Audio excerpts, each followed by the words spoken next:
بسم اللہ الرحمن الرحیم وصلی اللہ علی سیدنا محمد وآلہ الطاہرین اللہم صلی علی محمد وآل محمد۔ آج حلقہ ثانی ہے، درس دوم ہے زیارت اربعین کی شرح کے سلسلے میں۔ آج کی جو ہماری گفتگو ہوگی وہ خود وہ زیارت جو کہ امام جعفر صادق علیہ السلام سے مروی ہے کہ جب آپ چہلم پہ امام کی زیارت پہ جائیں تو ان الفاظ میں امام علیہ السلام کی زیارت کریں۔ اس آیت کو ہم انشاءاللہ سندن اور متنن جو ہے اس کا جائزہ لیتے ہیں۔ سب سے پہلے اس زیارت کو شیخ طوسی رحمہ اللہ نے اپنی کتاب تہذیب الاحکام جلد نمبر 6 اور صفحہ نمبر 113 میں اس کو نقل کیا ہے۔ باب ہے باب نمبر 52 من الزیادات، یعنی جس میں مختلف چیزیں جو ہیں باب میں مختلف موضوعات کی اس باب میں نقل کی گئی ہیں۔ ان میں عنوان ہے زیارت اربعین، اور حدیث نمبر 17 میں شیخ طوسی نے اس روایت کو نقل کیا ہے یا اس زیارت کو نقل کیا ہے۔ اور خود شیخ طوسی نے اپنی دوسری کتاب جو کہ دعاؤں کی کتاب ہے المصباح، اس میں بھی شیخ طوسی نے بالکل اسی سند کے ساتھ جس طرح کہ تہذیب الاحکام میں ہے اسی سند کے ساتھ جلد نمبر 2 اور صفحہ نمبر 787 میں وہاں پہ نقل کیا ہے۔ حدیث اس طرح ہے، بلفظ جو ہے وہ سند جو ہے وہ اس طرح ہے: اخبرنا جماعت من اصحابنا۔ اب یہ شیخ طوسی فرماتے ہیں کہ ہمارے علماء کی ایک جماعت نے ہمیں یہ بتایا ہے۔ ایک جماعت نے بتایا ہے یعنی وہ متعدد علماء ہیں، تو ان میں اگر ایک بھی سکہ ہو تو کافی ہے۔ ان ابی محمد ہارون بن موسیٰ بن احمد الطلاقبری، یہ ابی محمد ہارون بن موسیٰ الطلاقبری ثقہ اور جلیل القدر ہے۔ قال، اس نے کہا، حدثنا محمد بن علی بن معمر، کہ ہمیں یہ حدیث جو ہے محمد بن علی بن معمر نے سنائی، اور محمد بن علی بن معمر نے کہا کہ حدثنا ابو الحسن علی بن محمد بن مسعد و حسن ابن علی بن فضال۔ اب اس کو دو لوگوں نے یہ روایت سنائی، ٹھیک ہے، اس کو محمد ابن علی بن معمر کو دو لوگوں نے، دو راویوں نے اس کو یہ روایت سنائی۔ ایک ابو الحسن علی بن محمد بن مسعد ہے اور دوسرا حسن ابن علی بن فضال ہیں۔ ابو الحسن علی بن محمد بن مسعد جو ہے یہ ثقہ ہیں، حسن ابن علی بن فضال بھی ثقہ ہیں۔ البتہ حسن ابن علی بن فضال کے بارے میں یہ ہے کہ وہ فتحی تھے، یعنی جو ہم شیعہ امامیہ ہیں وہ نہیں تھے، یہ فتحی شیعہ تھے۔ جب بھی سند میں اگر غیر امامی آ جائے، چاہے وہ ثقہ ہی کیوں نہ ہو، تمام اگر راوی مثلا جو ہے وہ شیعہ امامی ہیں اور ایک راوی یا ایک سے بڑھ کر جو ہے ثقہ اور غیر امامی آ جائے تو اس سند کو اصطلاح میں یا اس حدیث کو اصطلاح میں حدیث موثق کہا جاتا ہے۔ لیکن یہ جو حسن ابن علی بن فضال کے بارے میں بحث ہے کہ آیا فتحی تو یہ تھے لیکن آخری عمر اپنی زندگی کے آخری دنوں میں جو ہے اپنے اس عقیدے سے پلٹ گئے تھے یا اسی عقیدے پہ باقی رہے تھے۔ تو بعض نے کہا تھا کہ اپنے عقیدے سے پلٹ گئے تھے اور امام کی طرف رجوع کیا تھا، تو اس اعتبار سے یہ کیا ہو جائے گا، یہ امامیہ ہو جائے گا اور حدیث صحیح بن جائے گی۔ بندہ جو ہے ثقہ ہے دونوں اعتبار سے، لیکن اگر ہم اس کو غیر امامی مانیں گے تو حدیث موثق ہوگی، اگر اس کو ہم امامی مانیں گے تو حدیث صحیح ہوگی، اگر دوسرے راوی بھی صحیح ہوئے تو۔ یہ دونوں راوی صحیح ہیں۔ انہوں نے نقل کیا ہے سعدان ابن مسلم سے، سعدان ابن مسلم بھی ثقہ ہے، اور انہوں نے نقل کیا ہے صفوان بن مہران جمال سے۔ صفوان جمال بھی ثقہ ہے، اور صفوان جمال کہتا ہے کہ قال علی مولا یا صادق صلوات اللہ علیہ فی زیارت الاربعین، کہ مجھے امام جعفر صادق علیہ السلام نے اربعین کی زیارت میں یہ جملے کہے۔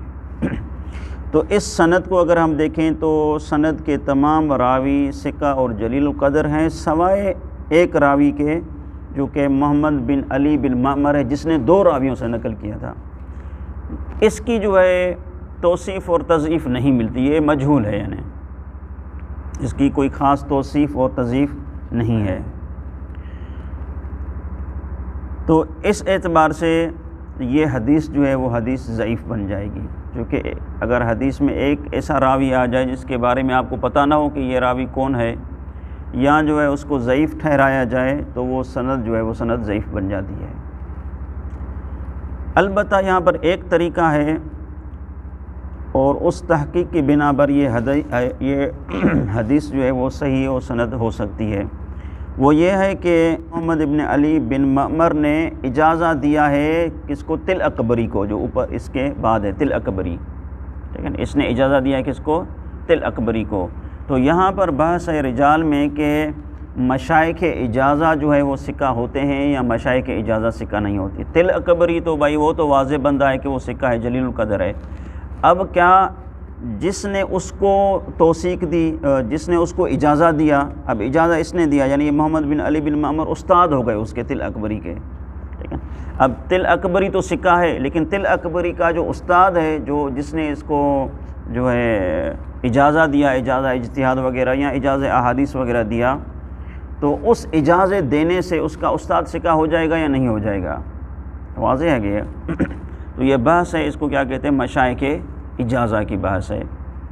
یعنی ایک شاگرد جلیل القدر ہے، جب شاگرد کو آپ ثقہ مان رہے ہیں تو جس نے اس شاگرد کو جو ہے اجازہ دیا ہے تو وہ تو بدرجہ اولا ثقہ ہونا چاہیے نا، ٹھیک ہے۔ اس کے بارے میں ہمارے پاس تاریخ نے نقل نہیں کیا، تو یہاں پر یہ قانون ہے مشائخ اجازہ والا۔ تو یعنی اگر ایک راوی ثقہ ہے تو اس کے جو مشائخ ہیں، اور وہ مشائخ بالاخص وہ اساتذہ جنہوں نے اس کو اجازہ دیا ہے، تو وہ بھی ثقہ ہو جائیں گے۔ یہ قانون ہے۔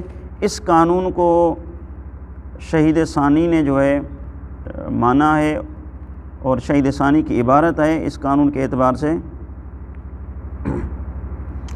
کہ فرماتے ہیں کہ ان مشائخ الاجازت لا يحتاجون الى التنصیص علی تزکیتہم، کہ مشائخ اجازہ جو ہیں وہ ان کو ثقہ کرنے کے لیے نص کی ضرورت نہیں ہے کہ بھائی شیخ توسی نقل کرے یا شیخ نجاشی نقل کرے یا کشی نقل کرے، ان کے بارے میں کوئی توثیق خاص ہو، نہیں، توثیق خاص نہ ہو، مشائخ اجازہ ہونا ہی اس کے لیے کیا ہے؟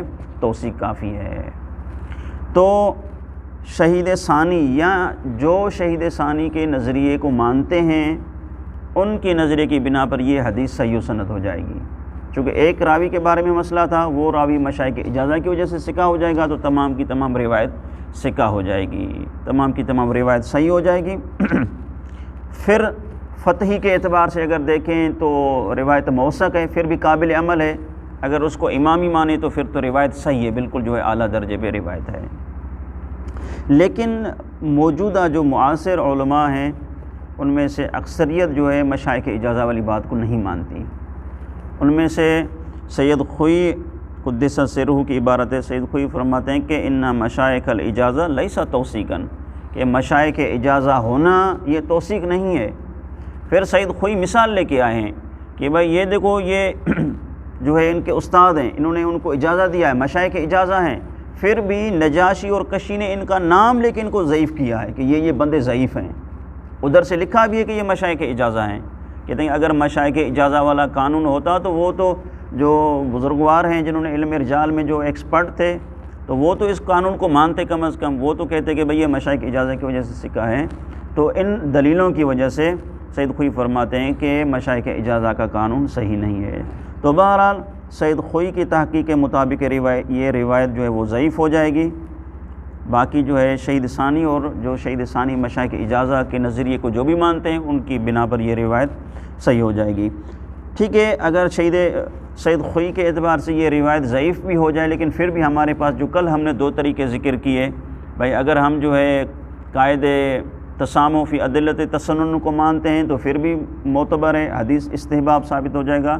اگر ہم اس کو نہیں مانتے تو قاعدے من بلغ ہے، اس کی بنا پر بھی یہ حدیث قابل عمل ہے، اور یہ حدیث جو ہے ہمیں عمل کرنے سے نہیں روکے گی، چاہے ایک راوی ضعیف کیوں نہ ہو۔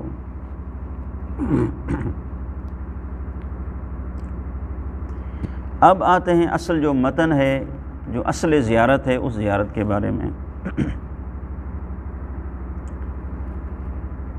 صفوان جمال کہتے ہیں کہ قال علی مولا صادق صلوات اللہ علیہ فی زیارت الاربعین، کہ مجھے امام جعفر صادق علیہ السلام نے اربعین کی زیارت میں فرمایا کہ تزور عند ارتفاع النہار، کہ جب دن اوپر چڑھ جائے تو پھر آپ امام حسین کی زیارت کرو ان لفظوں میں، وتقولو، اور یہ لفظ ادا کرو۔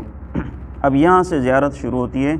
زیارت اربعین کا پہلا جملہ ہے السلام علی ولی اللہ، سلام ہو اللہ کے ولی پر۔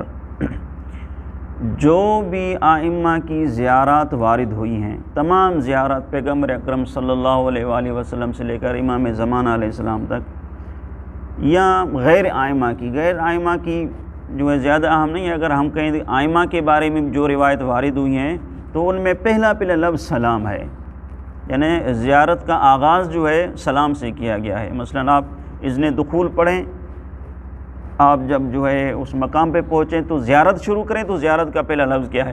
السلام ہے، یعنی سلام کے ذریعے سے جو زیارت کا آغاز ہوتا ہے۔ یہ اس نقطے کی طرف اشارہ ہے، اس ادب کی طرف اشارہ ہے کہ جو اسلام نے ہمیں ادب سکھلایا ہے۔ اسلام سے پہلے سلام کا جو تصور تھا وہ الگ تھا، اسلام نے سلام کے تصور کو الگ کر دیا۔ اسلام سے پہلے سلام کا تصور یہ تھا کہ کمزور جو ہے وہ اظہار عاجزی کے لیے سلام کرے، یعنی جب کوئی طاقتور بندہ آ جائے تو اب کمزور کو چاہیے، مثلا امیر آ جائے تو غریب کو چاہیے، کوئی بہادر شجاع آ جائے تو ضعیف کو چاہیے کہ وہ اپنی عاجزی ناتوانی کا اظہار کرتے ہوئے سلام کرے۔ تو پہلے جو معاشرے میں سلام کا تصور کیا تھا؟ سلام یعنی ایک عاجزی کی علامت ہے، یعنی جو سلام کر رہا ہے اس کا مطلب ہے کہ یہ عاجز بندہ ہے۔ لیکن جب اسلام جو ہے آیا اور دین اسلام نے سلام کو ایک اہمیت دی، اور اتنی اہمیت دی کہ قرآن مجید میں اس کے بارے میں آیات نازل ہوئیں کہ دیکھو جب کوئی آپ کو سلام کرے تو یہ نہ سمجھو کہ وہ ضعیف ہے، وہ کمزور ہے، نہیں، بلکہ اگر وہ ایک لفظ میں سلام کرتا ہے تو آپ ایک اچھے انداز میں اس کو آپ جواب دو، جیسے کہ سورہ نساء کی 86 آیت ہے کہ وَإِذَا حُيِّيتُم بِتَحِيَّةٍ فَحَيُّوا بِأَحْسَنَ مِنْهَا أَوْ رُدُّوهَا، کہ جب آپ کو کوئی سلام کرے تو اچھے انداز میں اس کو جواب دو، یا کم از کم اتنا جواب دو جتنا اس نے سلام کیا ہے۔ اگر وہ کہے السلام علیکم تو آپ کہیں وعلیکم السلام، یا آپ اس کو اچھے انداز میں جواب دو کہ وعلیکم السلام ورحمۃ اللہ وبرکاتہ۔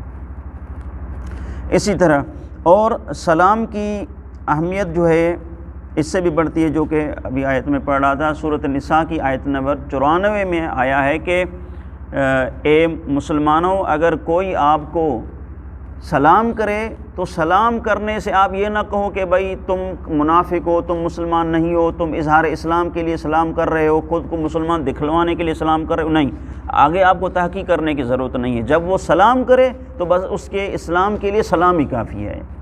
یعنی یہ سلام کی کتنی اہمیت ہے کہ آپ کسی کے بارے میں بدظن نہ ہوں کہ یہ جو منافق ہوگا، یہ غیر مسلم ہوگا، نہیں، اگر وہ سلام کرتا ہے تو سلام سے ہی آپ اس کو یہ نہ کہیں کہ تم مسلمان نہیں ہو، نہیں، آگے جب اس نے سلام کیا ہے تو اس کا مطلب ہے کہ اس نے اظہار اسلام کیا ہے۔ اب آپ کو حق نہیں ہے کہ اس کے بارے میں تحقیق کریں یا اس کے پیچھے لگ جائیں۔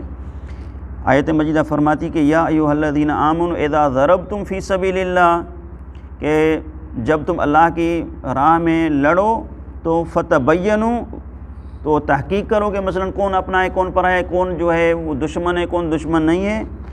اور ولا تقولوا لمن القى الیکم السلام لست مؤمنا، اور اگر لڑتے ہوئے کوئی آپ کے سامنے آ جائے اور وہ آپ کو سلام کرے تو سلام کرتے ہوئے آپ اس کو یہ نہ کہیں کہ تم مومن نہیں ہو۔ اب اس نے سلام کیا، اب آپ کو اس کے بارے میں تحقیق کرنے کا حق نہیں ہے، اب وہ بندہ جانے اور خدا جانے۔ تو یہ دیکھیں اسلام نے سلام کو کتنی اہمیت دی ہے، ٹھیک ہے۔ اسی لیے اسلام نے جو ہے سلام کو سلام کرنے کو مستحب قرار دیا ہے اور سلام کا جواب دینے کو واجب قرار دیا ہے۔ یعنی یہ بھی اشارہ ہے اس بات کی طرف کہ سلام کرنا جو ہے وہ عاجزی نہیں ہے۔ اگر وہ سلام کرتا ہے تو اب تم عاجز ہو کہ تم اس کا جواب دو، یعنی تم پر فرض ہے، اس پر فرض نہیں تھا، اب آپ پر فرض ہے کہ آپ جو ہے جب جواب دو تو اچھے انداز میں، اور واجب ہے آپ پر اگر جواب نہیں دیا تو آپ جو ہے آپ گناہ گار ہو جائیں گے۔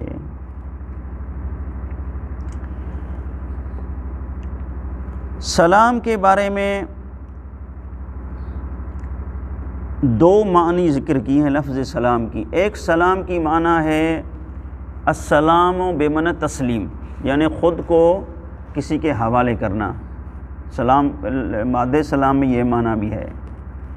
دوسری جو لفظ سلام کی معنی ہے وہ ہے سلامتی، جیسے کہ اللہ تعالیٰ کی جو نام ذکر ہوئے ہیں صورت حشر میں، صورت حشر کی آخری آیات میں جو اللہ کے نام ذکر ہیں تو اس میں اللہ کا ایک نام جو ہے السلام بھی ہے، السلام المؤمن المہیمن۔ تو وہاں پر السلام کا ترجمہ جو کیا جاتا ہے سلامتی دینے والا، حفاظت دینے والا، اے محافظ۔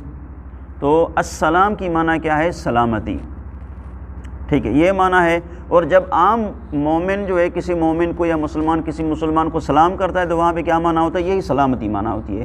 السلام علیکم، یعنی اے میرے برادران ایمانی، اے میرے مسلمان برادر، میری طرف سے آپ پر سلامتی ہو، یعنی میری طرف سے آپ کوئی نقصان کا جو ہے توقع نہ کریں کہ یہ مجھے نقصان دے گا، نہیں، بلکہ میری طرف سے آپ کے لیے سلامتی ہی سلامتی ہے۔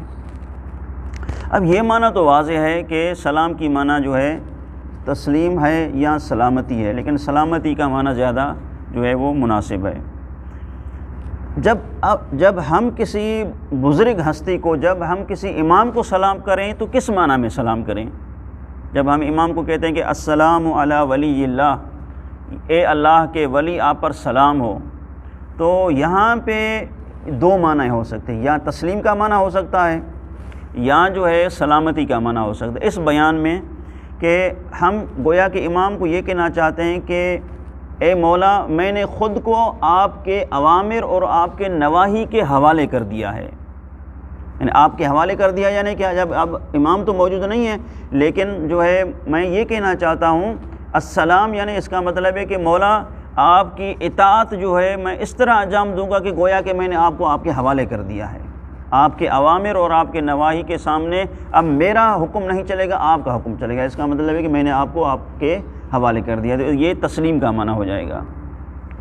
لیکن اگر ہم اس کا سلامتی والا معنی نکالیں تو بھی معنی جو ہے جو عام معنی ہے وہ بھی معنی یہاں پہ فٹ ہوگا اس بیان میں، کہ ہم گویا کہ امام کو یہ کہنا چاہتے ہیں کہ مولا، جو میرے اوپر ذمہ داری تھی، جو واجبات تھے، جو محرمات تھے، اس ذمہ داری کو میں نے کما حقہ انجام دیا ہے، اب میری طرف سے آپ کے لیے سلامتی ہے۔ کیونکہ جب بندہ مومن کوئی غلط کام کرتا ہے، کوئی گناہ کرتا ہے، تو اس کا اثر جو ہے امام کی ذات پہ پڑتا ہے۔ امام جو ہے اس کا جو ہے اگر نیک اعمال ہے تو امام خوش ہوتے ہیں، اگر برے اعمال ہے تو امام کیا ہے رنجیدہ خاطر ہوتے ہیں، امام کو دکھ ہوتا ہے کہ میرا شیعہ اس طرح عمل کیوں کر رہا ہے۔ تو جب بندہ مومن جو ہے وہ اپنے اعمال کو صحیح طریقے سے انجام دے گا تو گویا کہ یہ کہنا چاہتا ہے کہ مولا، میں نے جو ہے آپ کو رنج نہیں دیا، یعنی میری طرف سے آپ کے لیے سلامتی ہے، یعنی میں اس کا سبب نہیں بنا کہ میری وجہ سے آپ جو ہے وہ شرمندہ ہوں، میری وجہ سے آپ دکھ اٹھائیں۔ تو سلام کا معنی یہ بھی بن سکتا ہے، ٹھیک ہے۔ سلام کی ایک دوسری اہمیت اس اعتبار سے بھی ہے کہ سلام کا مطلب یہ ہوتا ہے کہ سامنے والے کی توجہ کو حاصل کرنا۔ سامنے والا کو آپ سلام کیا، یعنی گویا کہ آپ نے اس کو اپنی طرف متوجہ کیا ہے۔ اور خود فقہ میں، ہمارے فقہ میں یہ ہے کہ اگر کوئی بندہ آپ کو سلام کرے تو آپ کے لیے ضروری ہے کہ وہ افہام سلام کروائیں، یعنی کیا؟ یعنی آپ جواب اس طرح دیں کہ وہ سمجھے کہ آپ نے جواب دیا ہے، یہ ضروری ہے۔ یعنی مثلا ایک گاڑی پہ بندہ جاتے ہوئے اس نے آپ کو سلام کر دیا، اب آپ جو ہے بیٹھ کے کہیں وعلیکم السلام، تو وہ تو نہیں سنے گا، اب وہ یہ سمجھے گا کہ اس نے سلام پتہ نہیں جواب دیا یا نہیں دیا۔ تو کم از کم وہاں پہ جواب کے ساتھ جو آپ اشارہ بھی کریں وعلیکم السلام، یا مثلا جو ہے گردن کو جھکائیں یا کسی بھی بہانے سے آپ اشارہ کریں، یعنی ایک افہام و تفہیم کا ماحول پیدا ہو جائے، ایک ربط پیدا ہو جائے اس کے درمیان اور آپ کے درمیان میں کہ بھائی آپ نے جو سلام کیا وہ سلام مجھ تک پہنچا اور میں آپ کو آپ کا جواب دے رہا ہوں، ٹھیک ہے۔ یہ جب سلام کا یہ مفہوم ہم رکھتے ہیں تو جب ہم امام کی بارگاہ میں جا کے سلام کرتے ہیں تو یہاں پہ کیا امام ہمارے سلام کو سنتا ہے اور امام ہمارے سلام کا جواب دیتے ہیں یا نہیں دیتے ہیں؟ تو جب عام جو ہے مومن کے لیے، عام مسلمان کے لیے یہ حکم ہے کہ آپ جب جواب دیں تو افہام کروائیں، یعنی اس کو لگے کہ آپ اس کو جواب دے رہے ہیں۔ تو جب ہم امام کی بارگاہ میں جائیں اور امام کی بارگاہ میں سوال کر رہے ہیں تو یہ حتماً ہمیں یہ عقیدہ ہونا چاہیے کہ امام ہمارے سلام کا جواب دے رہے ہیں، لیکن ہمارے کان جو ہیں اس مادیات میں غرق ہیں کہ اس سلام کے جواب کو سن نہیں پا رہے، یعنی یہ ہماری طرف سے رکاوٹ ہے، ہماری طرف سے مانع ہے، وَإِلَّا مقتضی موجود ہے کہ امام جو اس سلام کا جواب ہمیں دیں۔ چونکہ خود جو ہے مصباح میں ایک دوسرا مصباح ہے، وہ ہے کف امی کا، ایک مصباح ہے شیخ طوسی کا دعاؤں کا کتاب، ایک دوسرا مصباح دعاؤں کا کتاب ہے کف امی کا، یہ شیخ تقی الدین ابراہیم جبعی الکف امی متوفہ جو ہے 905 ہجری میں، اس نے دعاؤں کی کتاب میں یہ لکھا ہے امام کے لیے جو ائمہ کے لیے زیارات ہیں، اس زیارات میں یہ جملہ ہے جو کہ مفاتیح میں دیگر کتابوں میں موجود ہے کہ یرون مقامی و یسمعون کلامی و یردون سلامی، کہ یہ جو ائمہ ہیں یہ ہمارے مقام کو دیکھ رہے ہیں اور جو ہے ہماری کلام کو سن رہے ہیں اور ہمارے سلام کا جواب بھی دیتے ہیں۔ یردون سلامی یعنی میں جو سلام کر رہا ہوں میرے سلام کا امام مجھے جواب دے رہے ہیں۔ تو جب بندہ جو ہے امام کی بارگاہ میں امام کی چوکھٹ پہ جا کے سلام کرے تو اس عقیدے کے ساتھ سلام کرے کہ یقیناً یہ کلام میرا امام کی بارگاہ تک پہنچا ہے اور امام نے مجھے جواب دیا ہے، لیکن اس مادیات کی وجہ سے جو وہ جواب میں سن نہیں پا رہا۔ شیخ حسین بن شیخ مشکور جو ہے کرامات حسینیہ کتاب میں جلد نمبر 2 میں یہ واقعہ نقل ہے شیخ حسین بن شیخ مشکور کا کہ میں کربلا میں تھا اور خواب میں نے دیکھا کہ ایک بادیہ نشین امام کے حرم میں داخل ہوا اور اس نے سلام کیا امام کو، تو امام نے خندہ پیشانی کے ساتھ اس کے سلام کا جواب دیا۔ تو یہ خواب میں جو ہے میں نے عجیب امر دیکھا۔ تو کہتے ہیں کہ کچھ دنوں میں مجھے امام کی زیارت نصیب ہوئی اور وہ شب جمعہ تھی، میں امام کے تحت قبہ کسی کونے میں بیٹھا ہوا تھا کہ اچانک اسی بادیہ نشین کو جس کو میں نے خواب میں دیکھا تھا اسی کو میں نے اسی انداز میں آتے ہوئے دیکھا۔ تو اس نے امام کو سلام کیا، وہ اس کا سلام تو میں نے سنا لیکن امام کا جواب میں نے نہیں سنا۔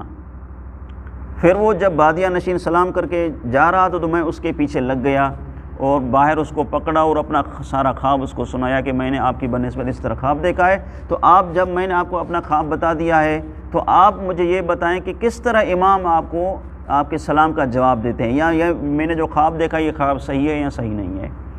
تو اس جو ہے بادیہ نشین نے کہا کہ آپ کا خواب بالکل صحیح ہے اور جب بھی میں امام کو سلام کرتا ہوں تو امام مجھے جواب دیتے ہیں خندہ پیشانی کے ساتھ۔ کہتے ہیں کہ اس کی وجہ یہ ہے کہ میرے ماں باپ بوڑھے ہیں اور جو ہے میں اس طرح کرتا ہوں کہ ایک شب جمعہ اپنے والد کو اپنی پیٹھ پہ لے کے آتا ہوں زیارت کے لیے، جو کہ میرا گھر جو ہے کربلا سے دور ہے، اور اگلی شب جمعہ جو ہے اپنی ماں کو لے کے آتا ہوں۔ اس طرح سلسلہ جو ہے چل رہا تھا۔ تو ایک مرتبہ نوبت میرے والد کی تھی، اس کو لے کے آنا تھا، لیکن میری ماں نے بھی اصرار کیا کہ آپ مجھے بھی لے کے چلیں، شاید اگلا جمعہ مجھے نصیب ہو یا نصیب نہ ہو، عمر کا تقاضا ہے۔ تو کہتے ہیں کہ میں نے جو ہے پیٹھ پہ اپنے والد کو بٹھایا اور کندھوں پہ اپنی ماں کو بٹھایا، اور بڑی مشکل سے، سخت سردی تھی اور جو ہے موسم سرد تھی، اس ماحول میں جو ہے بڑی مشکل سے امام کی چوکھٹ پہ جب پہنچے تو اس وقت جب میں نے امام کو سلام کیا تو پھر امام نے مجھے سلام کا جواب دیا خندہ پیشانی کے ساتھ، اور امام جو ہے امام کی زیارت بھی مجھے نصیب ہوئی، اور اس کے بعد جب بھی میں امام کی بارگاہ میں آتا ہوں اور سلام کرتا ہوں تو اس سلام کا جواب مجھے ملتا ہے۔ یہ واقعہ جو ہے مذکور ہے، لیکن موجودہ ہمارے جو ہے کسی استاد نے واقعہ سنایا تھا، یہاں پہ ایک حوزے کا متدین طالب علم جو کہ شہید ہوا داعش کے ہاتھوں، اس کو ہم بھی بنفس نفیس جانتے تھے، ملاقات تھی، تو کہتے ہیں کہ اس کا یہ روش اس کی یہ تھی کہ کربلا سے یا نجف سے جب کربلا جاتے تو امام حسین علیہ السلام کے باب قبلہ کے باہر جو ہے یہاں پہ کھڑے ہو کے امام کو وہاں پہ سلام کرتے. کہتے ہیں کہ اس کی یہ روش تھی کہ جب وہاں پہ اس کے اگر آنکھوں میں آنسو آ گئے تو یہ سمجھ جاتا تھا کہ امام نے مجھے اذن دخول دیا ہے. پھر جاتے تھے اندر اور زیارت کرتے تھے اور واپس آ جاتے تھے. اور یہی سلسلہ اس کا کافی وقت چلتا رہا. مگر ایک دن یہ ہوا کہ اس نے سلام کیا, بڑی کوشش کی ادھر ادھر جو ہے مصائب کو, وہ ماحول کو اس نے جو ہے کریٹ کرنے کی کوشش کی, مگر وہ رقت قلب پیدا نہیں ہو رہی تھی. تو اس نے جو ہے چونکہ اس کی روش یہ تھی کہ جب مجھے آنسو آئیں گے یعنی یہ ایک قسم کا اذن دخول ہے میرے لیے, تو پھر میں اندر جاؤں گا. اس کے بعد بڑی کوشش کرنے کے بعد, گھنٹہ ڈیڑھ گھنٹہ کوشش کرنے کے بعد بالآخر وہ جو ہے زیارت کرنے کے بغیر وہاں سے واپس نجف چلے آئے. اور پھر یہاں پہ دیکھا کہ میں نے کون سا گناہ انجام دیا ہے کہ جس کی وجہ سے امام نے مجھے سلام کا جواب نہیں دیا.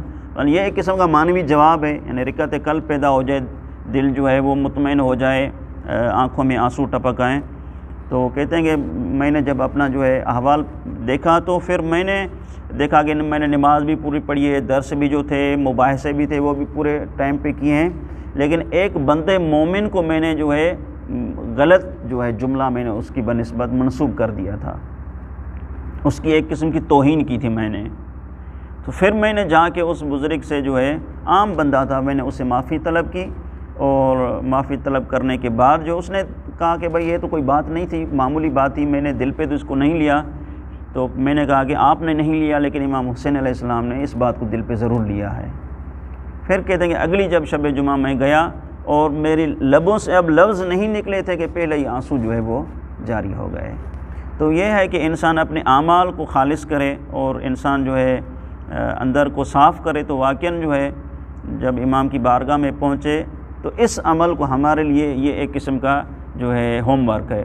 یعنی جب ہم بھی بارگاہ مولا میں جائیں تو پہلے یہ اذن دیں, ایک اذن لفظی ہے اور یہ اذن معنوی ہے. یہ معنوی اذن ہم امام سے لیں, اور پھر جب آنکھوں سے اشک نکل آئیں اور پھر امام کی بارگاہ میں جائیں تو وہ زیارت کا مزہ جو ہے وہ دوبالا ہو جاتا ہے. تو بہرحال امام حسین علیہ السلام بھی سلام کی اہمیت کے لیے امام علیہ السلام فرماتے ہیں کہ السلام قبل الکلام. یہ امام کا بہار جلد نمبر 75 اور صفحہ نمبر 117 میں امام علیہ السلام کا فرمان موجود ہے.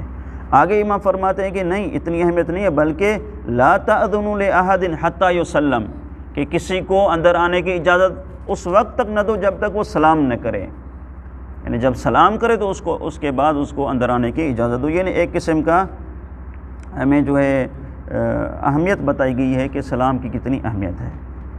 تو بہرحال یہ تھوڑی سی وضاحتی لفظ سلام کی. السلام علی ولی اللہ, سلام ہو اللہ کے ولی پر. ولی اللہ ہوتا ہے جیسے کہ ہم کہتے ہیں رسول اللہ, تو اسی طرح یہ ولی اللہ. جس طرح رسول اللہ کا مطلب ہے کہ ایک ایسی ہستی جو اللہ کی طرف سے منسوب ہو, ایک ایسی ہستی جس کا عہدہ اللہ سے لیا ہوا ہو, تو ولی اللہ کا بھی یہی مطلب ہے کہ یعنی ایک ایسی ہستی کہ جو منصوص من اللہ ہو, کہ جس کا رشتہ اللہ کے ساتھ مربوط ہو, اس کو جو ہے ولی خدا کہا جاتا ہے. جس طرح سلام میں 2 احتمال تھے تو اسی طرح لفظ ولی میں بھی 2 احتمال ہیں. ایک ولی کا جو ہم اپنا معنی لیتے ہیں مفروض الطاعہ, یعنی ایک ایسی ذات کہ جس کے حکم کو ماننا فرض ہے, جس کے احکام اور نواہی کو ماننا ہمارے لیے ضروری ہے. یہ جو ولی کا ہم معنی کرتے ہیں یہ اپنی طرف سے نہیں کرتے, لیکن خود قرآن مجید میں جو ہے اس کی آیت موجود ہے. آیت مجیدہ میں ارشاد ہے کہ انما ولیکم اللہ ورسولہ, کہ آپ کے ولی اگر ہیں تو فقط اور فقط اللہ ہے اور اس کا رسول ہے. اور والذین آمنوا الذین یقیمون الصلاۃ ویؤتون الزکاۃ وہم راکعون, اور جو حالت رکوع میں زکوٰۃ دیں وہ آپ کے کیا ہیں, ولی ہیں.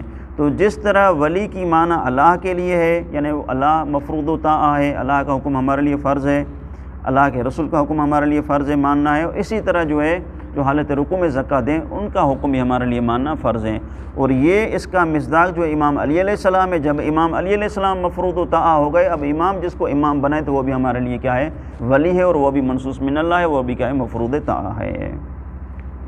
ایک یہ ولی کا معنی ہے، اور یہاں پہ جو ولی کا معنی ہے یہ معنی مراد ہو سکتا ہے۔ لیکن دوسرا احتمال بھی ہے کہ لفظ ولی کا معنی جو ہے وہ کہتے ہیں ولی جو ہے یہ ولا یلی سے ہے، مادے سے۔ ولا یلی کا معنی ہے یعنی پے در پہ، یعنی ایک کے بعد ایک عمل کا انجام ہونا، ٹھیک ہے۔ جیسے کہ علماء لکھتے ہیں کہ کوئی بات کریں کہ ویلی علیہ ھذا الکلام، کہ اس کے بعد یہ کلام آئے گا، یعنی یلی علیہ ھذا الامر، یا اس کے بعد یہ بات ہوگی یا یہ چیز ہوگی۔ تو ولا یلی کا معنی ہے یعنی ایک چیز کے بعد دوسری چیز آنا، یعنی کیا؟ یعنی قربت۔ یہاں پہ ولی کا معنی کیا ہو جائے گا؟ قربت کا معنی، یعنی دو ایسی چیزیں جس کے درمیان میں فاصلہ نہ ہو، بالکل آپس میں ملی ہوئی ہوں۔ تو یہاں پر اگر یہی بات ہم انسانوں کی بنسبت کریں یا جو ہے اولیاء خدا کی بنسبت کریں تو ولی اللہ یا ولی اللہ کا مطلب یہ ہوگا کہ ایک ایسی ذات جو اللہ سے جڑی ہوئی ہے، یعنی اللہ کے ساتھ مربوط ہے، اللہ کے ساتھ ملی ہوئی ہے، یعنی ایسی ذات، ٹھیک ہے۔ یعنی کس اعتبار سے ملی ہوئی ہے؟ جسمانی اعتبار سے نہیں ملی ہوئی ہے بلکہ روحانی اعتبار سے، روحانی اعتبار سے ایسی ذات جو اللہ کے ساتھ ملی ہوئی ہے، تو اس کو کیا کہا جاتا ہے؟ ولی خدا کہا جاتا ہے۔ ولی خدا کی اوصاف قرآن مجید میں سورۃ یونس میں ذکر ہوئی ہیں، آیت نمبر 62 میں، کہ الا ان اولیاء اللہ لا خوف علیہم ولا هم یحزنون، کہ اولیاء خدا کی دو نشانیاں ہیں کہ ایک تو ان کے اوپر خوف نہیں آتا اور دوسرا وہ دکھ محسوس نہیں کرتے، ٹھیک ہے کہا۔ اور اسی طرح امام علی علیہ السلام نے بھی اولیاء خدا کی نشانیاں بتائی ہیں۔ تو امام علی علیہ السلام فرماتے ہیں کہ ان اولیاء اللہ لا خوف علیہم ولا هم یحزنون، آیت کی طرف اشارہ ہے۔ پھر فرماتے ہیں کہ تدرون من اولیاء اللہ، اپنے اصحاب سے بیان کیا کہ کیا آپ جانتے ہو کہ اولیاء خدا کون ہیں؟ تو انہوں نے کہا کہ من ہم یا امیر المؤمنین، مولا آپ ہی بتائیں کہ وہ کون ہیں؟ تو امام فرمایا کہ ہم نحنو، کہ وہ ہم ہیں، ہم کیا ہیں؟ اولیاء خدا ہیں۔ آگے امام نے فرمایا کہ وَأَتْبَاعُنَا، اور ہمارے جو پیروکار ہیں وہ بھی کیا ہیں؟ اولیاء خدا ہیں۔ یہاں پر اولیاء کی دوسری معنی جو ہے مراد ہے، ٹھیک ہے، یعنی جس طرح ہم اور ہمارے اتباع جو ہیں ہمارے ماننے والے دین کے قریب ہیں، خدا کی تعلیمات کے قریب ہیں، اس طرح اور کوئی قریب نہیں ہے۔ لیکن امام نے یہاں پہ ایک عجیب جملہ فرمایا، امام فرماتے کہ فَمَن تَبِعَنَا مِن بَعْدِنَا طُوبَى لَهُمْ، کہ ہمارے بعد جو لوگ آئیں گے مومن ہوں گے اور ہماری اتباع کریں گے تو ان کے لیے خوشخبری ہو، یعنی بعد والی امتیں جو آئیں گی اور اس میں ہمارے چاہنے والے ہوں گے تو امام فرماتے ہیں ان کے لیے خوشخبری ہو۔ تو راوی نے کہا کہ مولا جو ہے ما شأن طوباہم افضل من طوبانا، کہ مولا ان کی طوبا جو ہے، ان کی خوشخبری جو ہے، ان کا مقام ہمارے مقام سے کس طرح بڑھ جائے گا؟ تو امام فرماتے ہیں کہ السنا نحن وہم علی امر، راوی کہتا ہے کہ کیا ہم اور وہ ایک ہی امر پہ نہیں ہے، یعنی جو جس دین پہ ہم ہیں وہ بھی اسی دین پہ ہوں گے، تو بعد والے جو اتباع ہوں گے وہ ہم سے کس طرح افضل ہیں؟ تو مولا فرماتے ہیں کہ وہ آپ سے اس اعتبار سے افضل ہیں کہ لأنہم حملوا ما لم تحملوا علیہ، کہ وہ جو تکالیف انہوں نے وہ برداشت کریں گے وہ تکالیف آپ نے برداشت نہیں کی۔ مثلا وہ امام کے سامنے ہیں، امام کی محضر میں ہیں، مسائل شریعہ ان کے پاس واضح ہیں، لیکن جو بعد والا زمانہ ہے اس میں دین سخت ہو جائے گا اور جو ہے زمانہ ان کے اوپر تنگ ہو جائے گا، حکومتیں ان کی مخالف ہو جائیں گی، یہ تمام چیزیں جو ان کے اوپر آنے والی ہیں وہ آپ کے اوپر آنے والی نہیں ہیں۔ اس لیے امام علیہ السلام فرماتے ہیں کہ ان کے لیے طوبا لہم، ان کے لیے طوبا ہو، اور طوباہم افضل من طوبانا، ان کے لیے جو خوشخبری ہے وہ آپ کی بنسبت خوشخبری سے زیادہ ہے، وہ مقام پہ جو ہے آپ سے بلند ہے، ان کی سختی جو ہے آپ سے زیادہ ہے۔ آگے زیارت کا جملہ ہے کہ السلام علی ولی اللہ و حبیبہ، کہ سلام ہو اللہ کے ولی پر اور اللہ کے حبیب پر۔ یہاں پر حبیب بے معنی یہ محبوب ہے، یعنی اللہ کے پسندیدہ شخص اور پسندیدہ ذات پر سلام ہو۔ اب انسان جو ہے اللہ کا پسندیدہ کس طرح بنتا ہے؟ یعنی ایک ذات یا ایک شخص جو ہے وہ محبوب خدا کب ہوتا ہے؟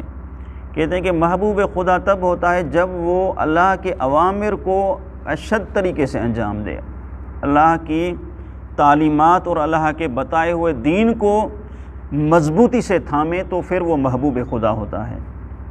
جس طرح کی آیت مجیدہ ہے والذین آمنوا اشد حبا للہ، کہ جو مومن ہیں وہ اللہ سے شدید محبت کرتے ہیں۔ یعنی جتنی آپ کی محبت اللہ سے شدید ہو جائے گی تو آپ اتنا اللہ کی بارگاہ میں محبوب بنتے جاؤ گے، اور جو محبت کی منزلت امام حسین علیہ السلام نے حاصل کی ہے، اس کا تصور جو عام انسانوں سے اس کا مقایسہ نہیں کیا جا سکتا۔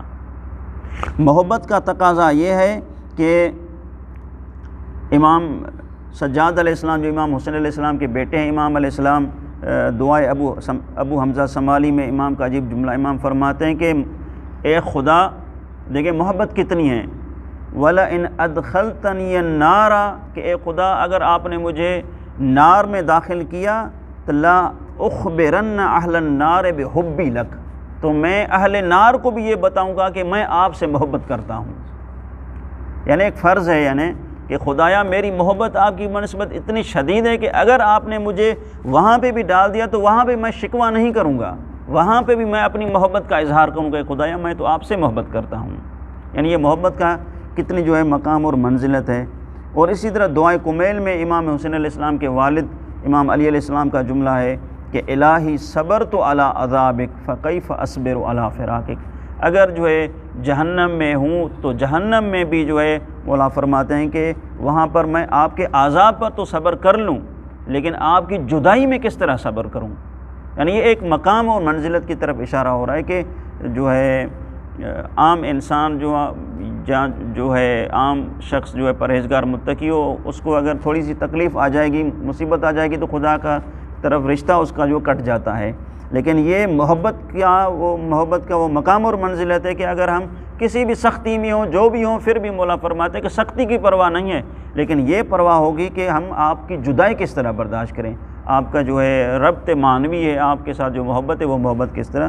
تو امام علیہ السلام، امام حسین علیہ السلام اس باب کے جو ہے بیٹے ہیں، اور امام سجاد جو یہ جملے فرماتے ہیں اس کے والد گرامی ہیں، تو اس کی محبت کا کیا تقاضا ہوگا۔ اس لیے امام کے لیے اگر لفظ حبیب کہا جائے تو وہ حبیب اپنے بالکل تام معنی میں، تام مصداق میں استعمال ہوا ہے۔ آگے جملہ ہے زیارت کا، السلام علی خلیل اللہ، سلام ہو اللہ کے دوست پر۔ حبیب بھی دوست کی معنی میں ہے اور خلیل بھی دوست کی معنی میں ہے، لیکن فرق ہے، خلیل لغت میں کہا جاتا ہے خالص دوست کو، یعنی ایک منزل آگے، خلیل کی منزل جو حبیب سے ایک منزل آگے ہے، ٹھیک ہے۔ لغت میں اس کا معنی یہ لکھا گیا کہ الخلیل الصدیق الخالص، جو خالص دوست ہے اس کو خلیل کہا جاتا ہے۔ اور حضرت ابراہیم علیہ السلام کو یہ لقب اس لیے دیا گیا کہ حضرت ابراہیم علیہ السلام توحید پرستی میں اتنے خالص تھے کہ اس کا اظہار حضرت ابراہیم نے اس طرح کیا کہ ایک خواب دیکھا کہ میں اپنے بیٹے کو خدا کی بارگاہ میں ذبح کر رہا ہوں اور خدا نے حکم دیا ہے، تو وہ جو ہے اس خواب کی تعمیر کرتے ہوئے اگلے دن گئے اور اپنے بیٹے کو جو ہے ذبح کرنے کے لیے تیار ہو گئے۔ یعنی یہ ایک دوستی کا تقاضا، ایک دوستی کا اظہار ہے۔ تو چونکہ ہمارا عقیدہ ہے، امامیہ شیعہ اثنا عشری کا عقیدہ ہے کہ ہم ائمہ معصومین علیہ السلام کو بعد پیغمبر اکرم صلی اللہ علیہ وآلہ وسلم تمام انبیاء سے افضل مانتے ہیں، چاہے وہ حضرت ابراہیم علیہ السلام ہو، حضرت موسیٰ، حضرت عیسیٰ علیہ السلام ہو، سب سے ہم افضل مانتے ہیں سوائے پیغمبر اکرم صلی اللہ علیہ وآلہ وسلم کے، ٹھیک ہے کیا۔ تو جب حضرت ابراہیم نے ایک اسماعیل خدا کی راہ میں قربان کرنے کی کوشش کی تو خدا نے اس کو خلیل بنا دیا، تو امام حسین کے کیا کہنے کہ اس نے جو ہے اپنے کتنے اسماعیل کربلا میں خدا کی راہ میں قربان کر دیے، اپنے ہاتھوں سے خدا کی بارگاہ میں قربان کر دیے۔ اور یہ نہیں کہ جو ہے وہ عام شخص تھے، نہیں، بلکہ امام حسین علیہ السلام کا وہ مشہور جملہ جو کہ امام حسین علیہ السلام نے شہزادے علی اکبر کو بھیجتے وقت امام نے کہا تھا کہ خدایا تم گواہ رہنا کہ فقد برز الیہم غلام اشبہ الناس خلقا و خلقا و منطقا برسولک صلی اللہ علیہ وآلہ وسلم، اے خدا تو گواہ رہنا کہ میں آج اپنا جو لخت جگر اس کربلا کے مقام پہ بھیج رہا ہوں، ایک ایسا بیٹا، ایک ایسا نوجوان بھیج رہا ہوں کہ جو بولنے میں، اٹھنے میں، بیٹھنے میں پیغمبر اکرم صلی اللہ علیہ وآلہ وسلم سے شباہت رکھتا تھا۔ اور آگے جملے کہ اے خدایا جب بھی ہم آپ کے رسول کے مشتاق ہوتے تھے تو ہم علی اکبر کی زیارت کیا کرتے تھے۔ اس بیٹے کو بھی امام حسین نے اپنے ہاتھوں سے قربان کر دیا۔ تو امام حسین کو اگر جو ہے خلیل خدا کہا جائے تو یہ امام حسین علیہ السلام کے لیے کوئی بڑا مقام نہیں ہے۔ اس جملے کو تمام مقتل کی کتابوں نے نقل کیا ہے، لیکن میں نے لحوف ابن طاؤس صفحہ نمبر 67 سے جو ہے نقل کیا ہے۔ دوسرا جو اس زیارت کا لفظ ہے، السلام علی خلیل اللہ و نجیبہ، سلام ہو اللہ کے دوست پر اور اللہ کے منتخب کیے ہوئے پر۔ نجیب کا معنی ہے منتخب کیا ہوا۔ رجل منتجب یعنی رجل منتخب، یعنی ایک ایسا شخص جس کا انتخاب کیا جائے، یعنی وہ ہستیاں جنہوں نے زمین پہ جن کی طہارت اور پاکیزگی اس مقام پہ تھی کہ جس کو اللہ نے آیت تطہیر کے ساتھ اس کی گواہی بھی دی اور اس کا جو ہے ان کو سند بھی عطا کی، تو ان کو خدا نے اپنے نمائندوں کے طور پر منتخب کر لیا ہے۔ اس لیے امام حسین علیہ السلام بھی ان ہستیوں میں سے ہیں کہ جس کو خدا نے منتخب کیا ہے۔ اب اس انتخاب کا جو ہے معیار کیا ہے، یعنی خدا کون سے ہستیوں کو اپنی بارگاہ میں منتخب کرتا ہے؟ تو بعض کو تو امامت کے لیے منتخب کیا، بعض کو نبوت کے لیے، بعض کو رسالت کے لیے، لیکن عام جو ہے ایمان کے درجوں کے لیے بھی خداوند متعال جو ہے منتخب کرتا، لیکن اس کے لیے سورۃ حج میں ایک حکم ہوا کہ وَجَاهِدُوا فِي اللَّهِ حَقَّ جِهَادِهِ، یعنی وہ لوگ جو اللہ کی راہ میں حق کے جہاد کرتے ہیں، ایسا جہاد کرتے ہیں جس طرح جہاد کرنے کا حق ہو، تو وہی وہ لوگ ہیں کہ هُوَ اجْتَبَاكُمْ، کہ اور خدا کی ذات وہی ہے کہ جس خدا نے آپ کو چنا ہے، آپ کو منتخب کیا ہے، یعنی ایسے لوگ ہوں تو ان لوگوں کو اور آپ بزرگوار ہستیوں کو خداوند متعال جو ہے وہ چنتا ہے۔ امام محمد باقر علیہ السلام کی کافی میں جلد نمبر 1 صفحہ نمبر 191 میں حدیث ہے، امام علیہ السلام امام فرماتے ہیں کہ یہ جو آیت ہے کہ هُوَ اجْتَبَاكُمْ، کہ خدا کی ذات ہوا کہ جس نے آپ کو منتخب کیا، تو اس هُوَ اجْتَبَاكُمْ سے کون مراد ہے، کن کو خدا نے منتخب کیا؟ تو امام علیہ السلام اس آیت امام نے پڑھی اور امام فرماتے کہ وَجَاهِدُوا فِي اللَّهِ حَقَّ جِهَادِهِ هُوَ اجْتَبَاكُمْ قَالَ إِيَّانَا أَنَا وَنَحْنُ الْمُجْتَبُونَ، اور اس سے قصد ہمارا کیا گیا ہے اور ہم ہی وہ لوگ ہیں کہ جس کا انتخاب کیا گیا ہے۔ ٹھیک ہے گا؟ تو جب امام محمد باقر علیہ السلام کی روایت صحیح ہے تو امام فرماتے ہیں کہ ہم وہ ہیں جن کا انتخاب کیا گیا، یعنی وہ امام ہیں، ہم وہ 12 ہستیاں ہیں جن کا انتخاب کیا گیا۔ تو امام حسین علیہ السلام بھی ان ہستیوں میں سے ایک ہیں کہ جن کو خداوند متعال نے منتخب کیا ہے۔ السلام علی صفی اللہ، سلام ہو اللہ کے صفی پر۔ صفی لفظ صفا سے ہے، اور صفا کہا جاتا ہے ایک ایسی چیز جس میں کسی بھی چیز کی ملاوٹ نہ ہو، ٹھیک ہے نا۔ ماء صافی کہا جاتا ہے، یعنی بالکل خالص پانی، مٹی وغیرہ کچھ بھی نہ، اس کو کیا کہا جاتا ہے؟ ماء صافی، بالکل خالص۔ ایک ایسی ذات جس نے زندگی میں گناہ کی رتی برابر بھی ملاوٹ نہ ہو، تو وہ هُوَ اصْطَفَاكُمْ کی منزل پہ پہنچ جاتی ہے۔ اس لیے پیغمبر کو بھی پیغمبر اکرم صلی اللہ علیہ وسلم ایک لقب کیا ہے؟ مصطفیٰ اس اعتبار سے، یعنی وہ اتنے صاف ہیں، اتنے پاکیزہ ہیں، اتنے جو ہے نایاب ہیں کہ جس کو اللہ نے یہ جو ہے لقب عطا کیا کہ مصطفیٰ ہے یہ۔ تو یہ تمام کی تمام ہستیاں جو وہ تمام کی تمام ہستیاں مصطفیٰ ہیں، ٹھیک ہے گا۔ یہ آیت جو زیارت جو خود امام کی کلام ہے، امام ہمیں بتا رہے ہیں کہ اگر آپ امام کی بارگاہ میں جاؤ تو ان لفظوں میں آپ جو امام کو سلام کرو، یعنی السلام علی صفی اللہ۔ تو یہاں پر کیا ہے؟ یعنی اللہ کے، یہاں پر بھی بالعکس جو ترجمہ کرتے ہیں وہ منتخب کا ہی ترجمہ کرتے ہیں، لیکن اصل اس کی معنی ہے خالص، یعنی خالص ہونے کی وجہ سے جن کا انتخاب کیا گیا۔ وہ اتنے خالص تھے کہ جن کی زندگی میں گناہ کا شائبہ ہی نہیں تھا، اس کی وجہ سے وہ خالص تھے، اس کی وجہ سے ان کا انتخاب ہوا ہے۔ اس کا اگر ہم ترجمہ کریں کہ خدا کے خالص اور وابن صفیہ ہی اور خالص کے بیٹے، یعنی ترجمے میں بالکل جو ہے لفظی ترجمات ہو، لیکن وہ مزہ نہیں ہے، لیکن عام جو ترجمہ اس کا کیا جاتا ہے منتخب، یعنی خدا کے منتخب بندے اور منتخب بندے کے بیٹے، ٹھیک ہے۔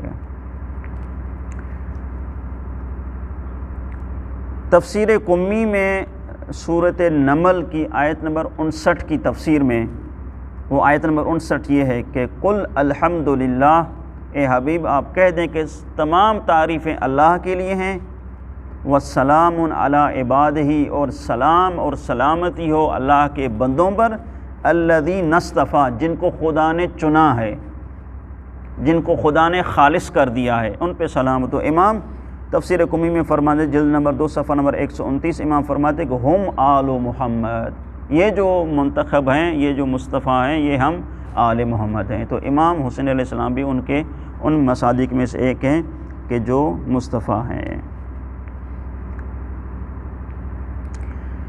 السلام علی الحسین المظلوم الشہید، سلام ہو اس حسین پہ کہ جو مظلوم بھی ہیں اور جو شہید بھی ہیں۔ یعنی امام حسین علیہ السلام کی مظلومیت کو اگر بیان کیا جائے تو جو ہے یہ درس اور حلقات جو ہے ان کے لیے کافی نہیں ہیں۔ بالکل اختصار کے ساتھ جو ہے جب امام حسین علیہ السلام کے سر مبارک کو یہ قافلہ جو ہے لے کے جا رہے تھے شام، تو راستے میں ایک راہب کا واقعہ ملتا ہے کہ وہ راہب نے کچھ پیسے دیے اور امام کا سر مبارک ایک رات کے لیے اپنے پاس گروی رکھا۔ اس واقعے کو بہار میں جلد نمبر 45 صفحہ نمبر 303 میں نقل کیا گیا ہے۔ تو وہاں پہ جب اس راہب نے کہا کہ اے برگزیدہ، یعنی آپ کے چہرے سے تو نور ٹپک رہا ہے، آخر آپ ہیں کون؟ تو وہاں پر جو امام نے اپنا تعارف کروایا، جو امام نے لفظ ادا کیے، تو وہاں پر وہ یہ لفظ تھے کہ انا المقتول بکربلا، کہ میں وہ ہوں کہ جس کو کربلا میں قتل کیا گیا، انا المظلوم انا العطشان، کہ میں مظلوم ہوں اور میں پیاسا ہوں۔ تو امام نے اپنی تعریف جو ہے 2 لفظوں سے کروائی، 3 لفظوں سے، ایک یہ کہا کہ میں مظلوم ہوں اور دوسرا یہ کہا کہ میں مقتول یعنی میں شہید ہوں۔ امام کی مظلومیت اور امام کی جو ہے شہادت کا مقام یہ ہے کہ ایک یہ عجیب روایت ہے کامل الزیارات میں، اور کامل الزیارات میں نے عرض کیا کہ تمام کتاب جو معتبر ہے اس کی کوئی روایت جو ہے ضعیف نہیں ہے۔ کامل زیارات میں یہ روایت ہے کہ امام کی شہادت کا یہ مقام ہے، امام کی مظلومیت کا یہ مقام ہے کہ دنیا کے تمام مظلوم، دنیا میں مختلف مظلوم میں بڑے ظلم ہوتے ہیں اور دنیا میں لوگوں کو شہید کیا جاتا ہے۔ تو یہ روایت ہے امام جعفر صادق علیہ السلام سے، ابو بصیر نقل کہتے ہیں کہ ما من شہید الا وهو يحب لو ان الحسین ابن علی ويحب ان يكون مع الحسین۔ مولا فرماتے ہیں کہ کوئی بھی ایسا شہید نہیں ہوگا قیامت کے دن مگر وہ یہ تمنا کرے گا کہ وہ امام حسین کے ساتھ ہو۔ یعنی شہید کا مطلب ہے کہ مظلوم ہے وہ، یعنی شہید کیا گیا، اس کا مطلب ہے کہ دنیا میں اس پہ ظلم کیا گیا تھا، اس کو جو قتل کیا گیا ہے، مظلومانہ اس کی موت ہے، شہادت ہے۔ لیکن دنیا کا ہر شہید آخرت میں یہ تمنا کرے گا کہ میں امام حسین کے ساتھ ہوں۔ یعنی اس سے امام کی شہادت اور امام کی مظلومیت کا اندازہ لگایا جا سکتا ہے۔ ما من شہید الا وهو يحب ان يكون مع الحسین، کوئی بھی ایسا شہید نہیں ہوگا مگر وہ یہ چاہے گا کہ میں حسین کے ساتھ ہوں، حتی یدخلون الجنت معه، یہاں تک کہ وہ کہیں گے کہ ہم جنت میں بھی امام حسین کے ساتھ جائیں۔ ٹھیک ہے، یہ امام حسین علیہ السلام کی مظلومیت کی جو ہے داستان ہے۔ آخری جملہ جو ہے آج کے درس کے لیے، آگے زیارت کا جملہ ہے السلام علی اسیر القربات، سلام ہو اس اسیر پر جو کہ قربات کا اسیر ہے۔ اسیر کا معنی وہی اسیر ہے، ٹھیک ہے، جو کہ ہمارے اردو میں بھی استعمال ہوتا ہے، یعنی قیدی اسیر کا مطلب ہے، یعنی ایک ایسا شخص کے ہر طرف سے جس کو مقید کیا جائے۔ اسیر کو اسیر اس لیے کہا جاتا ہے کہ ہر طرف سے اس کو مقید کیا جاتا ہے۔ اور قربات جو ہے یہ کرب کی جمع ہے، قربات، اور کرب کا مطلب ہے غم و اندوہ۔ کرب کا مطلب کیا ہے؟ غم و اندوہ۔ تو اس جملے کا ترجمہ یہ ہوگا السلام علی اسیر القربات، سلام ہو اس ذات پر کہ جو غم و اندوہ نے جس کو قید کر دیا تھا۔ یعنی امام کے لیے ایک غم نہیں تھا، امام کے لیے ایک دکھ نہیں تھا، امام کو کربلا میں اتنے دکھ دیے گئے کہ امام دکھوں میں اسیر ہو گئے۔ یعنی دکھوں نے امام کو گھیر لیا، جس طرح کہ چار دیواری کسی کو گھیر لیتی ہے اور ہم اس کو اسیر کہتے ہیں، تو دکھوں نے اس طرح امام کو گھیر لیا کہ امام کے لیے امام معصوم یہ جملے فرماتے ہیں کہ جب حسین کی زیارت کے لیے جاؤ تو ان جملوں کے ساتھ حسین کی زیارت کرو: السلام علی اسیر القربات، سلام ہو اس ذات پر کہ دکھوں نے جس کو اسیر کر دیا، اتنے دکھ تھے کہ ہر طرف دکھ ہی دکھ تھے۔ وقتیل الابرات، اور سلام ہو اس پر جو مقتول ابرات ہے۔ قتیل یہاں پہ بے معنی یہ مقتول ہے، مصدر کبھی فاعل کی معنی میں بھی استعمال ہوتا ہے اور مصدر کبھی مفعول کی معنی میں بھی استعمال ہوتا ہے، تو یہاں پر قتیل جو ہے مصدر ہے اور مفعول کی معنی میں استعمال ہوا ہے۔ قتیل بے معنی یہ مقتول، اور ابرات جو ہے یہ ابرتن کی جمع ہے۔ ابرا کہتے ہیں آنسو کو، یعنی ابرا کہتے ہیں کس کو؟ آنسو کو۔ دمع عین کے ساتھ بھی آنسو کو کہتے ہیں، اور ابرا بھی آنسو کو کہتے ہیں۔ ابرات یہ اس آنسو کی جمع ہے، ابرا کی جمع ہے ابرات۔ یہ اصل میں جو ہے ابرا مادے سے ہے، ابرا، یہ ابرا یا عبورو کا معنی عبور کرنا، عام جو ہے استعمال بھی ہوتا ہے عبور کرنا، اس لیے جو ہے پل جو ہے اس پل کو بھی معبر کہا جاتا ہے، یعنی عبور کرنے کی جگہ۔ اب چونکہ یہ آنسو جو ہیں وہ آنکھوں کے سمندر سے عبور کر کے ساحل چہرے کے ساحل پہ ٹپک آتے ہیں، یعنی اوپر اندر سے جو ہے اس جو ہے آنکھوں کی جو ہے یہ حدود ہیں اس سے عبور کر کے باہر نکل آتے ہیں، اس لیے اس کو کیا کہا گیا ہے؟ ابرا کہا گیا ہے، ٹھیک ہے نا؟ یہ اس کی جو لغت میں اس کی مناسبت یہ ہے، اس لیے اس کو جو ہے یہ ابرتن ہے اور یہ اس کا جمع ہے ابرات ہے۔ وقتیل الابرات، سلام ہو اس ذات پہ کہ جو قتیل ابرات ہے۔ قتیل ابرات کا یہ مطلب ہوگا کہ وہ ہستی کے جس پر زیادہ گریہ کیا گیا ہے، یعنی دنیا میں کوئی بھی از جو ہے خلقت آدم تا قیامت ایسی ذات نہیں ملے گی جس پر سب سے زیادہ گریہ کیا گیا ہو مگر وہ امام حسین علیہ السلام ہے۔ اس لیے امام کا یہ لقب بن گیا کیا ہے؟ قتیل الابرات، یعنی جس پر ایک ایسے مقتول ہیں کہ جو اگر ہم بالکل اس کو ترجمہ اس طرح کریں کہ آنسوؤں کے قتل کیے ہوئے، لیکن آنسوؤں کے قتل کیے ہوئے کا مطلب کیا ہے؟ یعنی ایک ایسے مقتول کے جس پہ زیادہ گریہ کیا گیا ہے، اتنا گریہ کیا گیا ہے کہ جس کا اندازہ نہیں لگا سکتے ہم۔ مثلا انسانوں نے گریہ کیا ہے، چاہے وہ انسان مرد ہوں، عورت ہو، بوڑھا ہو، بچہ ہو، بیمار ہو، صحت مند ہو، یعنی ہر صنف کا انسان جو ہے امام حسین علیہ السلام پہ اس نے گریہ کیا ہے۔ اور فقط واقع کربلا کے بعد نہیں بلکہ روایات ہیں کہ ما من نبی ولا ولی، کہ کوئی نبی اور ولی نہیں مگر یہ کہ جب وہ کربلا سے گزرا تو امام حسین پہ اس نے آنسو بہائے ہیں۔ تو اس وجہ سے امام کو جو ہے قتیل الابرات کہا جاتا ہے۔ اس کی دلیل کے طور پہ جو ہے ایک روایت کا سہارا لیتے ہیں، اصول کافی جلد نمبر 4 اور صفحہ نمبر 576 میں امام جعفر صادق علیہ السلام سے یہ روایت ہے: حسین بن سویر راوی ہے، کہتے ہیں کہ قالا کنت انا و یونس بن زبیان و عمر ابن مفضل بن عمر و ابو سلمہ السراج، یہ ہم جو ہے 4-5 لوگ امام کی بارگاہ میں موجود تھے، جلوساً عند ابی عبداللہ علیہ السلام، وکان المتکلم منا یونس، اور ہماری طرف سے جو امام کے ساتھ بات کر رہا تھا وہ یونس بات کر رہا تھا، ہم دوسرے خاموش تھے، یونس امام سے بات کر رہا تھا۔ وہ اس لیے کہ وکان اکبر سنہ، کیونکہ وہ عمر میں ہم سے بڑا تھا، تو ادب کا یہ تقاضا تھا کہ وہ امام سے کلام کرے، ہم خاموش سن رہے تھے۔ تو پھر یونس نے امام کو کہا: جعلت فداک، اے مولا میں آپ پر قربان ہو جاؤں، انی احضر مجلس ہؤلاء القوم، یعنی ولد العباس، کہ میں بنی عباس کی جو ہے لوگوں کے ساتھ اٹھتا بیٹھتا ہوں، ان کے ساتھ میں بات کرتا ہوں، تو وہاں پہ جب میں جاؤں تو فما اقول، تو ان کے ساتھ میں کیا بات کروں، یعنی امام سے ایک مشورہ لے رہے ہیں کہ مولا جب میں ان کے پاس جاؤں تو کیا بات کروں۔ تو امام فرماتے ہیں کہ اذا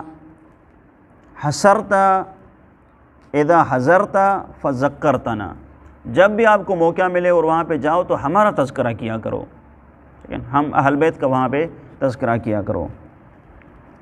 فقل، پھر وہاں پہ امام نے کہا کہ ان لفظوں کو کہو کہ اللہم ارنا الرخاء والسرور، کہ اے اللہ ہمیں خوشحالی اور سرور دکھا۔ فإنک تأتی علی ما ترید، پھر امام فرماتے ہیں کہ بے شک پھر جو ہے جو تم چاہو گے وہ تم کو ملے گا، یہ اگر یہ عمل آپ نے انجام دیا تو جو تم چاہو گے وہ آپ کو ملے گا۔ راوی کہتا ہے کہ فقلت جعلت فداک انی کثیرا ما اذکر الحسین، امام سے تو پہلے پوچھ لیا کہ مولا میں وہاں پہ کیا بات کروں، پھر اپنی بات بتا دی کہ پہلے جو میں اس طرح کیا کرتا تھا کہ میں جب ان کے ساتھ بیٹھتا تھا تو امام حسین کا میں ذکر کیا کرتا تھا، انی کثیرا ما اذکر الحسین، میں اکثر جو امام حسین کا ذکر کرتا تھا۔ فأی شیء اقول، اگر میں امام حسین کے بارے میں ذکر کروں تو پھر امام کے بارے میں کون سے الفاظ ہوں جو میں وہاں پہ ادا کروں؟ تو امام فرماتے ہیں کہ قل، وہاں پہ آپ یہ کہیں کہ صلی اللہ علیہ یا ابا عبداللہ، یہ جملہ آپ وہاں پہ جو ہے آپ انجام دو۔ اگر آپ کو امام یاد آ جائے یا ان کے سامنے اگر آپ بیٹھے تو یہ جملہ کہو صلی اللہ علیہ یا ابا عبداللہ، تعید ذالک ثلاثا، اس کو 3 مرتبہ تکرار کرو۔ فإن السلام یصل الیہ من قریب و من بعید، بے شک امام کی بارگاہ میں سلام چاہے قریب سے ہو یا بعید سے امام کی بارگاہ میں پہنچ جاتا ہے۔ بہرحال جو اصل جملہ ہے وہ یہ ہے، جس کی وجہ سے یہ لمبی روایت کو ذکر کرنا پڑا۔ قال، امام جعفر صادق علیہ السلام اسی مجلس میں امام نے فرمایا کہ ان ابا عبداللہ الحسین لما قضا، جب امام حسین علیہ السلام کا یہ قضیہ ہو چکا اور امام کا یہ معاملہ ہو چکا تو بکت علیہ السماوات السبع، تو 7 آسمان، والارضون السبع، اور 7 زمینیں، وما فیہن وما بینہن، اور 7 آسمانوں اور 7 زمینوں میں جو کچھ بھی ہے وہ، اور ومن ینقلب فی الجنت، اور وہ لوگ جو جنت میں بھی ہیں، اور جو ہے ومن ینقلب یعنی وہ ملائک ہوں، حوریں ہوں، جو بھی جنت میں، اور وہ، اور والنار، اور وہ لوگ جو جہنم میں ہیں، وہ سب جو سب ہیں، امام فرماتے ہیں کہ یہ تمام کی تمام من خلق ربنا وما یرا وما لا یرا، جو دیکھی گئی ہیں جو نہیں دیکھی گئی، جو ایسی مخلوقات جو دیکھنے میں آتی ہیں، ایسی مخلوقات جو دیکھنے میں نہیں آتی، تمام کی تمام مخلوق جو ہے امام فرماتے ہیں کہ بقا علی ابی عبداللہ الحسین، یعنی سب نے امام حسین علیہ السلام پہ گریہ کیا ہے۔ اسی وجہ سے امام کا یہ لقب اگر قتیل العبرات ہے تو یہ لقب اس اعتبار سے کہ امام پر سب سے زیادہ جو ہے دنیا میں گریہ کیا گیا ہے۔ انشاءاللہ باقی جو ہے وہ کل انشاءاللہ پڑھیں گے۔ وصلی اللہ علی سیدنا محمد وآلہ الطاہرین۔